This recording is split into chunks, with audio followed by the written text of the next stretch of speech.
Barack Obama reflects on leaving the presidency. He gave his first major interview as a private citizen to Prince Harry of Wales, discussing his marriage, his aspirations, and the importance of free speech.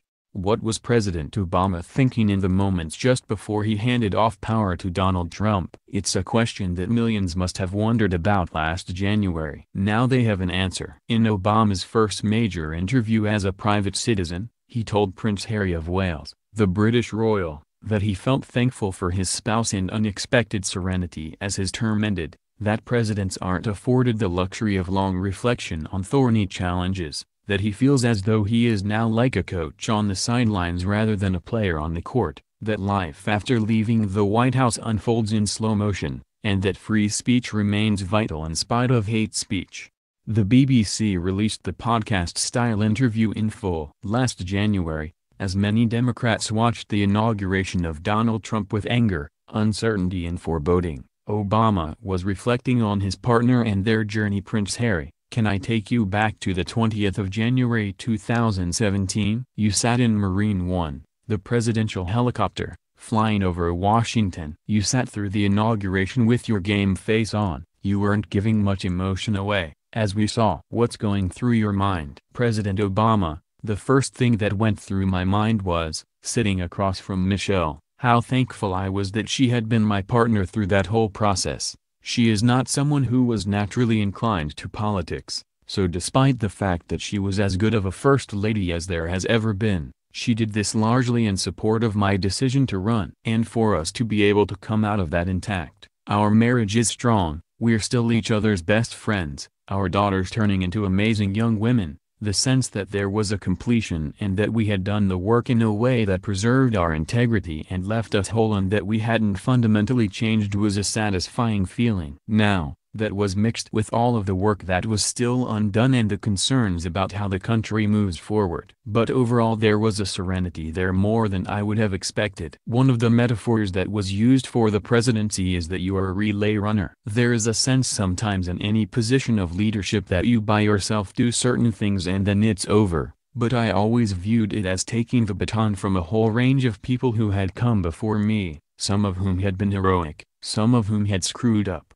But wherever you were in the race, if you ran hard and you did your best, and then you were able to pass that baton off successfully, with the country or the world a little bit better off than when you got there, then you could take some pride in that, and I think that we were able to do that." Asked about the transition from seeking a series of elective offices to post-presidential retirement, Obama expressed thanks that he only became famous in his 40s. "So despite this whirlwind you described, by the time I was elected to the Senate and I was a national figure, I was a grown man. I was settled. I was a parent. I had changed diapers. I had struggled with figuring out how we were going to pay the bills. We had made sacrifices. Michelle and I had the arguments that married couples have. And so I think that although the process was in some ways surreal because it happened so quickly, we were pretty steady in knowing who we were and what we believed in. And when I got off the treadmill so to speak it didn't feel like my identity was wrapped up in having this position. My relationship with my family and my friends, the values that I cared about, felt pretty consistent. So the break did not feel as abrupt." I think American politics is unique in that there is a perpetual campaigning taking place. So the idea that I don't have to go raise money for television ads, that felt really good. The idea that there were certain elements of the job that were largely ceremonial and that I always tried to do as best I could, but that weren't things I necessarily would do on my own. The fact that I was freed up from some of that, from the pomp and circumstance of the presidency, that actually felt good. Leaving the White House gives you the ability to reflect and study in a way that sometimes as president you couldn't do the way you wanted because you had to move very, very quickly. Obama said, "My life had been so accelerated. Everything felt and still feels to some degree as if it is moving in slow motion. Not necessarily in a bad way.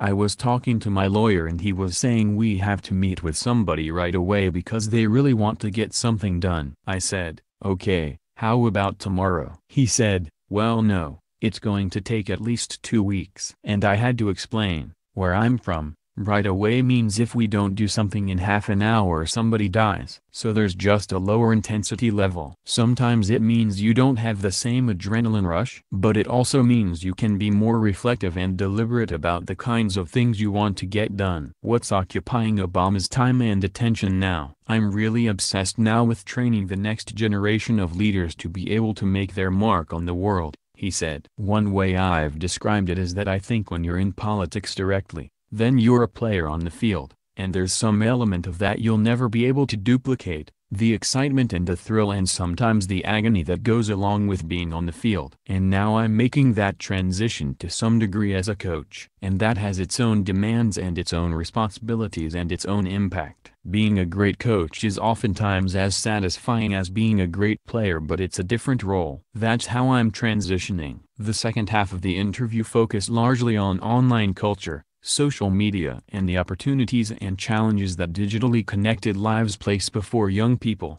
Harry, you managed to get people to use technology to take real action when you were elected. Part of me wants to ask how you managed that. At the same time, the social media landscape has changed dramatically since then. Issues of trolling, extremism, fake news, bullying. Is there more that you could have done as president to get ahead of some of these issues? Obama, well, most of this is happening outside of government. In the United States in particular, we have a very strong First Amendment. As a former constitutional lawyer, I am pretty firm about the merits of free speech, and the question, I think, really has to do with how do we harness this technology in a way that allows a multiplicity of voices and a diversity of views but doesn't lead to a balkanization of our society, but rather promotes ways of finding common ground. I'm not sure government can legislate that, but what I do believe is that all of us in leadership have to find ways in which we can recreate a common space on the internet. One danger of the internet, Obama continued, is that people can have entirely different realities. They can be cocooned in information that reinforces their current biases. One of the things I discovered even back in 2007 and 2008 is that a good way of fighting against that is making sure that online communities don't just stay online, that they move offline,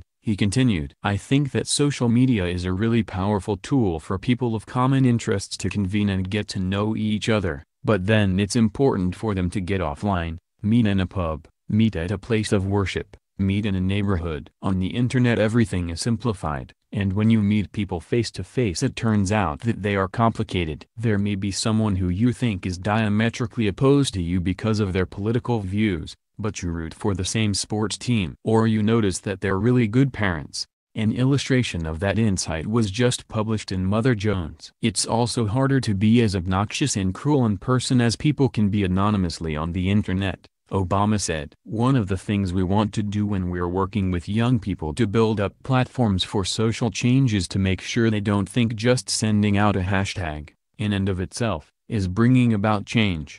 You have to get on the ground and you actually have to do something. Obama then reiterated his support for freedom of speech. Harry, on social media, educate or regulate? Obama, I'm big on education, because the notion that we are going to be able to corral, that we are going to be able to contain, what's said and what's not on the internet seems unachievable, and contrary to the values of an open society that the United States and Great Britain and most of the advanced world adheres to. I don't want to live in a world in which the state is making a decision about who says what. In the last question he answered at length, Obama reassured Harry that there are reasons to maintain optimism about the future despite today's problems.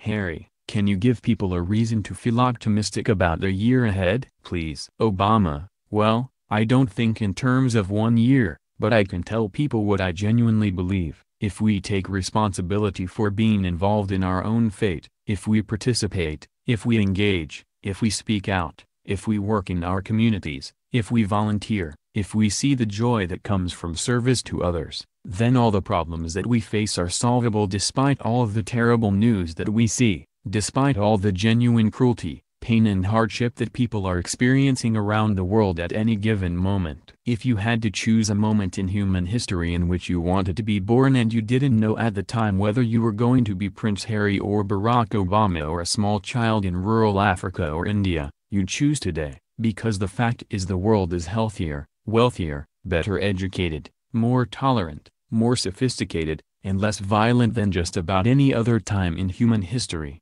You think about the history of the United States. It was only a few generations ago when someone who looked like me was in bondage, or if not in bondage, then in servitude. It was just a few generations ago that women couldn't aspire to anything beyond caring for their children, the most noble thing you can do. But I want my daughters to be able to do other things, and they can do other things, while still raising a family.